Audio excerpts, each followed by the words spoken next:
If you suffer a breakdown caused by a flat tyre, knowing how to change it can get you quickly back on the road. But it's essential that you follow your vehicle manufacturer's instructions for specific details on your car. Firstly, ensure that you're in a safe space to change your tyre, away from traffic and on hard, level ground. If this is unavailable, then contact your vehicle recovery service for further assistance. If the vehicle is in a particularly dangerous location, it would be advisable to contact the emergency services too.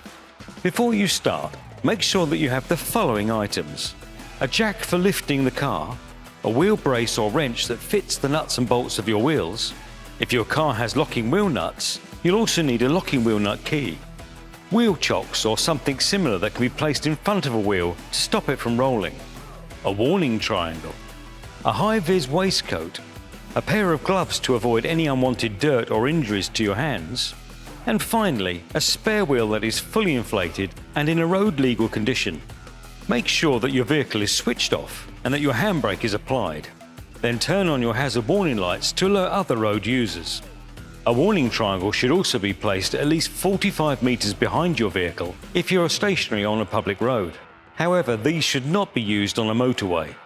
Put the car into first gear on a manual car or park for automatic vehicles. This will lock the wheels and make it easier to complete the wheel change. Place wheel chocks on the wheel diagonally opposite to the one that needs replacing.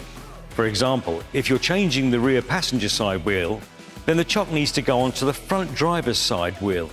This should prevent the vehicle from rolling when it's being jacked. Use your wheel brace or wrench and turn anti-clockwise to loosen the nuts, making sure that they're not completely removed. If your car has locking wheel nuts, then you'll need to use the locking key to undo them. These can usually be found either in the glove compartment of the vehicle or in the spare wheel compartment together with the tools and jack. Find your vehicle's dedicated jacking points. If you're unsure, check the vehicle instructions. For this video, we're using the Sealey 1.5 ton heavy-duty scissor jack. Position the jack under the jacking point closest to the wheel that needs to be changed. Now raise the car slowly, ensuring that there is enough space to fit the newly inflated tyre. Once the vehicle is raised, fully undo the wheel nuts and store them in a safe space, as they'll need to be used later to secure the new wheel. Once the wheel nuts have been removed, pull the wheel towards you to remove it. If it's difficult, you may need to thump it on one side to break any rust that's built up. For additional safety, place the punctured wheel under the sill of the vehicle. This will reduce the risk of damage or injury if the vehicle was to come off the jack.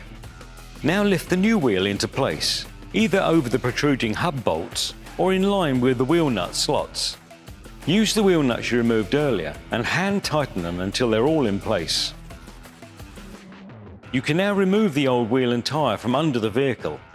Then, use the jack to slowly lower the car back down to the ground. You can now use your wheel brace or wrench to fully tighten the new wheel, ensuring it's properly secured to the vehicle.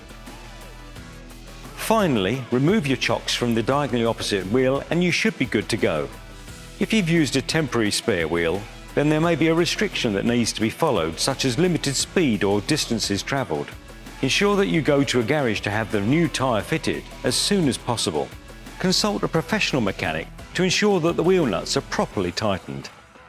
For other videos and how-to instructional guides, please visit our website at www.sealey.co.uk.